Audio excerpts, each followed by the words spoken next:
अस्सलाम वालेकुम।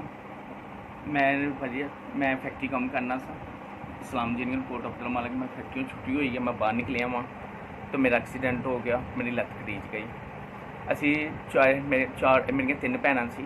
ਉਹਨਾਂ 'ਚੋਂ ਜੀ ਸਭ ਤੋਂ ਵੱਡੀ ਤੋਂ ਛੋਟੀ ਹੈ, ਉਹ ਵਿਆਹਤੀ ਗੁਜਰਾਂ ਵਾਲੇ। ਵੱਡੀ ਭੈਣ ਤੇ ਛੋਟੀ ਭੈਣ ਤੇ ਮੈਂ, ਅਸੀਂ ਤਿੰਨ ਜਣੇ ਰਹਿੰਦੇ ਹਾਂ ਘਰ। ਠੀਕ ਹੈ। ਤੇ ਮੈਂ ਬੜਾ ਬੇਰੁਜ਼ਗਾਰ ਹਾਂ। ਮਾਂ ਪਿਓ ਮੇਰਾ ਸਿਰ ਤੇ ਕੋਈ ਨਹੀਂ ਤੇ ਮੈਂ ਬੜਾ ਬੇਦਖਲ ਹਾਂ। ਤੇ ਮੇਰਾ ਕੋਈ ਆਸਰਾ ਕੋਈ ਨਹੀਂ। ਉੱਤੇ ਅੱਲਾਹ ਤਾਲਾ ਦੀ ਜ਼ਾਤ ਹੈ, ਥੱਲੇ ਅਸੀਂ ਭੈਣ ਭਰਾ ਵਾਂ ਤਿੰਨ। ਠੀਕ ਹੈ। ਤੇ ਕੋਈ ਬੇਰੁਜ਼ਗਾਰ ਕੋਈ नहीं। ठीक है। तो मैं बड़ा परेशान हाँ। तो अल्लाह ताला मेरी वड्डी भैन है, वो लोगों के घर कम काज करती है। तो असी तीन भैन भरा सानू पालती है। तो महंगाई बहुत ज़्यादा है, तो अखराजात नहीं है, तो बड़े अस परेशान हाँ। ठीक है। मेरी भैन दिमाग तो नॉर्मल है। ठीक है। मेरी वड्डी भैन है, वो लोगों के घर कम करती है। तो असी बड़ा औखा गुजारा करने, महंगाई का आलम है, तो साडा पेट वो पालती है। तो मैं लत्त तो मजदूर हाँ।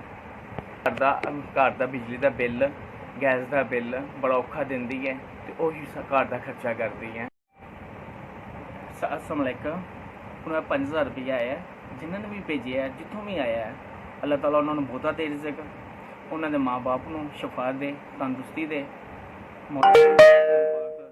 उन्होंने रिज़्क शफा दे। तो ने तब इन्होंने बहुता दे, इन्होंने माँ बाप को शफा दे, इन्होंने भाई भैनों को शफा दे, इन्होंने कारोबार च रिज़्क हलाल होए, साढ़े तरह गरीबों को पाशना ए रिज़्क देंदे रहन, मदद करते रहन, भी रहंदे ने, खुश रहन। अल्लाह ताला उन्होंने मदद दे, सानू मदद दे और वसदे रहन।